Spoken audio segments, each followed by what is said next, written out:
ഫവാസെ, ഇപ്രാവശ്യം LDF സർക്കാരിനുണ്ടായിരുന്ന വലിയൊരു നാണംകെട്ട തോൽവി. ആ തോൽവിയുടെ ഇപ്പോഴും അവലോകനങ്ങളും പാർട്ടി അന്വേഷണങ്ങളും ഒന്നും ഇപ്പോഴും കഴിഞ്ഞിട്ടില്ല. പക്ഷെ ഇപ്പോൾ പുറത്തു വരുന്നൊരു വാർത്ത എന്ന് പറയുന്നത്, നേമത്ത് ശിവൻകുട്ടിയെ തോൽപ്പിക്കാൻ വേണ്ടിയിട്ട് CPM-ലെ തന്നെ ഉന്നതര് ലക്ഷങ്ങൾ കോഴ വാങ്ങി, അതും BJP-യുടെ സൈഡിൽ നിന്ന്.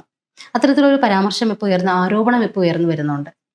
ഇത് വാസ്തവത്തിൽ എന്താണ് സംഭവിച്ചത്? ശരിക്കിത് സംഭവിക്കുന്നത് ഇന്നലെയാണ്. ഇന്നലെ CPM-ന്റെ നേമം ഏരിയ കമ്മിറ്റി കൂടുന്നു.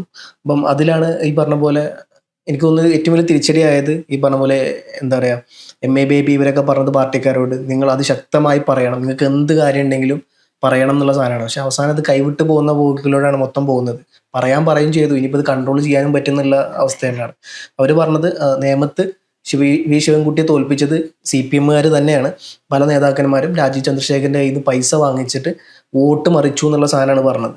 അപ്പം എത്ര ഗുരുതരമാണ്, പ്രത്യേകിച്ച് CPM എന്ന് പറഞ്ഞാൽ അത്രയും കേഡർ സിസ്റ്റത്തിൽ പ്രവർത്തിക്കുന്നത്. അപ്പോൾ ഏത് പാർട്ടിയിലും അംഗത്തെടുക്കാൻ ഭയങ്കര എളുപ്പമാണ്. BJP-യിൽ എളുപ്പമാണ്, ലീഗിൽ എളുപ്പമാണ്, കോൺഗ്രസ്സിൽ എളുപ്പമാണ്, ആം ആദ്മിയിലൊക്കെ എളുപ്പമാണ്. ചില പാർട്ടിയിൽ ആം ആദ്മിയിലൊന്നും പൈസ പോലും കൊടുക്കണ്ട, നമുക്ക് ഡയറക്റ്റ് പോയിട്ട് മെമ്പർഷിപ്പ് എടുക്കാം, ആം ആദ്മി അംഗത്വം എടുക്കാം. പക്ഷെ CPM-ലെ സാധനം നടക്കില്ല. ഏകദേശം 2 വർഷമെങ്കിലും പണിയെടുക്കണം. അത്രത്തോളം ആത്മാർത്ഥമുള്ള നേതാക്കന്മാരായിരിക്കും CPM-ൽ. ആ നേതാക്കന്മാരാണ് പൈസ വാങ്ങിച്ചിട്ട് വി ശിവൻകുട്ടി അവിടെ തോൽപ്പിച്ചു എന്ന് പറയുന്നത്. അതിനവർ പിന്നെ ഈ തെളിവ് നൽകാൻ തയ്യാറാണെന്നാണ് നിയമം ഏരിയ കമ്മിറ്റിത്തെ നേതാക്കന്മാർ പറഞ്ഞത്. പാർട്ടി അന്വേഷണ കമ്മീഷനെ വെച്ച് കഴിഞ്ഞാൽ ഇതിന് വേണ്ട എല്ലാ തെളിവുകളും ഞങ്ങൾ നൽകുന്ന അവർ പറഞ്ഞത്. അതിനുള്ള തെളിവ് സഹിതം അവർ കയ്യിലുണ്ടെന്ന് അവർ പറഞ്ഞത്. അങ്ങനെ വരുമ്പോൾ പല നേതാക്കന്മാരും വി ശിവൻകുട്ടിയെ ആ ജില്ലയിൽ നിന്ന് മാത്രമല്ല, പുറത്തുനിന്നുള്ള ജില്ലയിൽ നിന്നുള്ള അടക്കം ആൾക്കാർ വന്നിട്ടാണ് ഇതിന് ഒത്താശ നിന്ന് കൊടുത്തതെന്നുള്ളത് പറയുന്നുണ്ട്. അപ്പം അതിഗൗരവമായ ഒരു കാര്യമാണ് ഇപ്പോൾ അവർ നിലവിൽ ഉന്നയിച്ചിട്ടുള്ളത്. ഉറപ്പായിട്ടും. ഇപ്പോ തോൽവിക്ക് പിന്നാലെ ഒരുപാട് ന്യായീകരണങ്ങളും ശിവൻകുട്ടിയുടെ ഭാഗത്തു നിന്ന് നമ്മൾ കേട്ടായിരുന്നു. ഇപ്പൊ ആര്യ രാജേന്ദ്രനെ കയറ്റിയതിൽ എതിർപ്പ് പ്രകടിപ്പിച്ചുകൊണ്ട് ഒരുപാട് പേര് വന്നിരുന്നു. വണ്ടിയിൽ കയറ്റിയത് പോലും എതിർത്തുകൊണ്ട്, അല്ലെങ്കിൽ ആര്യ രാജേന്ദ്രൻ വന്നത് കൊണ്ട് തോൽവിക്ക് ഒരു കാരണമായി എന്ന് വരെ അദ്ദേഹം പറഞ്ഞായിരുന്നു. അപ്പോൾ ശിവൻകുട്ടി നിലപാട് തിരുത്തണം എന്ന് പറഞ്ഞുകൊണ്ട് ആര്യ രാജേന്ദ്രനും രംഗത്ത് വന്നു. അപ്പൊ ഇതൊക്കെ ചർച്ചകളിൽ നിൽക്കുമ്പോഴാണ് ശിവൻകുട്ടിയെ തോൽപ്പിക്കാനായിട്ട് രാജീവ് ചന്ദ്രശേഖരന്റെ കയ്യിൽ നിന്ന് കാശ് വാങ്ങി എന്നൊരു ആരോപണം ഇപ്പൊ നേതാക്കൾ തന്നെ ഉന്നയിക്കുന്നത്. ഇപ്പൊ ഫവാസ് പറഞ്ഞതുപോലെ തുറന്നു പറഞ്ഞോളൂ, നിങ്ങൾക്ക് കുഴപ്പമില്ല എന്ന് MA ബേബിയുടെ ആഹ്വാനം ഒരു തിരിച്ചടി ബൂമറാങ് പോലെ കിട്ടിയതുപോലെയായി ഇപ്പോ. എന്നുവെച്ചാല് അതിന്റെ ഒരു മറ്റൊരു അർത്ഥത്തിൽ നമ്മൾ നോക്കിക്കഴിഞ്ഞാൽ, ഇനി സഖാക്കൾക്ക് തുറന്നു പറയാം എന്ന് പറയുന്നിടത്ത് ഇത്രയും നാൾ അവർക്ക് തുറന്നു പറയാനുള്ള റൈറ്റ് അവിടെ ഉണ്ടായിരുന്നില്ല എന്ന് സമ്മതിക്കൽ കൂടിയാണ് അവിടെ. ഇത്രയും നാള് ഇവർക്ക് അവരുടെ കാര്യങ്ങൾ പറയാനോ അവരുടെ പ്രതികരണങ്ങൾ അറിയിക്കാനോ ഒരു റൈറ്റ് അവിടെ ഉണ്ടായിരുന്നില്ല. ഇനി എന്തായാലും ആ ഒരു ഏകഛത്രാധിപതിയുടെ ഭരണം കഴിഞ്ഞു, ഇനി നിങ്ങൾക്ക് തുറന്ന് പറയാം എന്നുള്ളൊരു രീതിയിലേക്കും അത് വ്യാഖ്യാനിക്കപ്പെടുന്നുണ്ട്. എന്തായാലും പറഞ്ഞു തുടങ്ങിയപ്പോൾ ഇഷ്ടം പോലെയാണ് വന്നുകൊണ്ടിരിക്കുന്നത്. അത് മാത്രമല്ല, ഇപ്പം ഇത് ഇതിന്റെ അധ്യക്ഷനായിരുന്നു പറയും, MV ഗോവിന്ദനായിരുന്നു. മൂപ്പരുടെ അധ്യക്ഷതയിലാണ് ഈ പരിപാടി, നിയമം ഈ പ്രോഗ്രാം നടന്നുകൊണ്ടിരിക്കുന്നത്, ഏരിയ കമ്മിറ്റി നടന്നിട്ടുണ്ട്. അപ്പോൾ ആളവിടെ ഇരുത്തിക്കൊണ്ട് അവർ പറഞ്ഞൊരു വാക്കുണ്ട്, എന്താ പറയാ, MV ഗോവിന്ദനാണ് പാർട്ടി തോൽക്കുന്നതിൽ പ്രധാനപ്പെട്ട ഒരു എന്താ പറയുക നേതൃത്വം വഹിച്ചത് എന്നുള്ളതും, അദ്ദേഹം മാധ്യമങ്ങൾക്ക് മുമ്പിൽ നായ കുരക്കുന്ന പോലെ കുരച്ചിട്ടാണ് സംസാരിക്കുന്നത് എന്നുള്ളതാണ്. അപ്പം എന്താ പറയുക, പാർട്ടിയുടെ എല്ലാവിധ കൺട്രോളും പോയി എന്നുള്ളതാണ്. ഇത്ര രൂക്ഷമായ ഭാഷയിലൊക്കെ ഇങ്ങനെ പറയണമെന്നുണ്ടെങ്കിൽ എല്ലാം പോയി എന്നുള്ളതാണ്. അതും അത് കൃത്യമായിട്ട് പറഞ്ഞ സാധനം എങ്ങനെയാണ്, എന്താ പറയാ, MV ഗോവിന്ദൻ മാധ്യമങ്ങളോട് നായ കുരച്ച് ചാടുന്ന പോലെ ചാടിയിട്ടാണ് സംസാരിക്കുന്നത് എന്നുള്ളതും, അദ്ദേഹത്തിന്റെ ഭാഷാശുദ്ധി വളരെ മോശമാണെന്നുള്ളതും, പിന്നെ മാധ്യമങ്ങൾക്ക് മുമ്പിൽ ജനങ്ങൾക്ക് മുമ്പിലും എങ്ങനെ അദ്ദേഹത്തിന് സംസാരിക്കണം എന്നുള്ളത് അറിയില്ല എന്നുള്ളത് പോലെ. ഇത് മാത്രമല്ല, ഈ പാർട്ടിയെ നശിപ്പിച്ചത് MV ഗോവിന്ദനാണ്. അദ്ദേഹം CPM-നോട് മാപ്പ് പറയണം എന്നുള്ളതടക്കം ഇന്നലത്തെ നിയമം പാർട്ടി യോഗത്തിൽ പറഞ്ഞിട്ടുണ്ട്. അപ്പോൾ ഈ പറഞ്ഞ പോലെ വി ശിവൻകുട്ടിയുടെ കാല് വാരി എന്നുള്ള കാര്യം മാത്രമല്ല, ഒരു വശത്ത് ഈ പറഞ്ഞ പോലെ എത്രത്തോളം വലിയ എന്താ പറയുക അധപ്പതനത്തിലോട്ടാണ് പാർട്ടി പോയത് എന്നുള്ളതും, അതിനുള്ള കാരണം MV ഗോവിന്ദനാണ് എന്നുള്ളതും. മറ്റൊരു പ്രധാനപ്പെട്ട കാര്യം, പിണറായി വിജയനെ ഈ പറഞ്ഞ പോലെ മാൻഡ്രേക്കിനായിട്ടാണ് അവർ ഉപമിച്ചത്. പിണറായി വിജയൻ മാൻഡ്രേക്കാണ്, കുട്ടികൾ പോലും കണ്ടാൽ ഭയക്കുന്ന അത്തരത്തിലുള്ള സ്വഭാവമാണ് പിണറായി വിജയൻ്റേത്.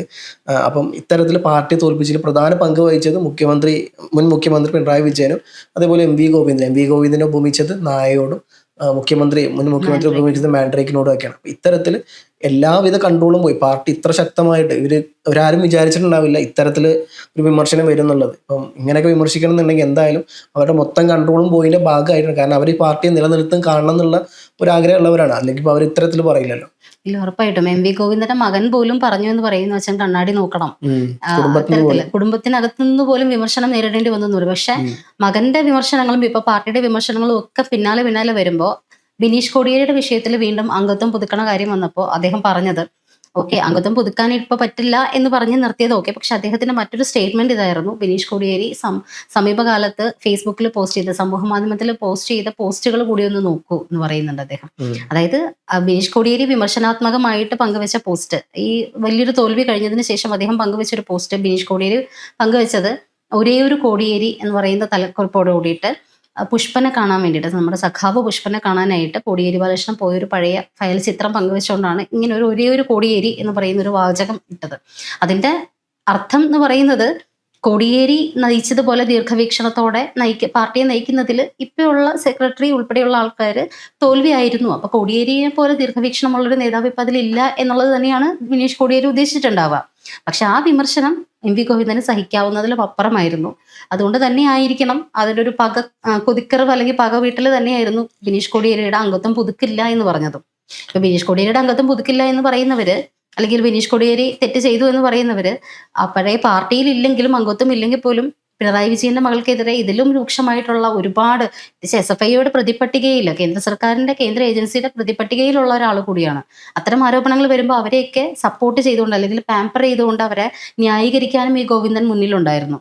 അതേ ആള് തന്നെ ബിനീഷ് കോടിയേരിയെ ഇപ്പൊ തള്ളി പറയുമ്പോൾ, അല്ലെങ്കിൽ പാർട്ടിക്ക് പുറത്ത് നിൽക്കണം എന്ന് പറയുമ്പോൾ, അതിന് കാരണമായിട്ട് ഈ മനുഷ്യൻ എടുത്തു കാണിക്കുന്ന ഒരു കാര്യം ബാലിശമായിട്ടുള്ള ഒരു കാര്യമാണ്. സമൂഹ മാധ്യമത്തിൽ തന്നെ വിമർശിച്ചുകൊണ്ട് പോസ്റ്റ് ചെയ്തു എന്നുള്ളത് ഒരു പാർട്ടി സെക്രട്ടറി ചൂണ്ടിക്കാണിച്ചുകൊണ്ട് റീസൺ ആയിട്ട് അദ്ദേഹം തന്നെ പറയുമ്പോൾ അദ്ദേഹമാണ് അവിടെ പരിഹാസ്യനായിക്കൊണ്ടിരിക്കുന്നത്. അപ്പൊ അത്തരം രീതിയിൽ പോലും വിമർശനങ്ങൾ വരുമ്പോൾ ഇപ്പൊ വന്നിരിക്കുന്ന ഈ വിമർശനം ഒരിക്കലും എം.വി. ഗോവിന്ദനെ സംബന്ധിച്ചിടത്തോളം താങ്ങാൻ പറ്റുന്ന കാര്യമല്ല.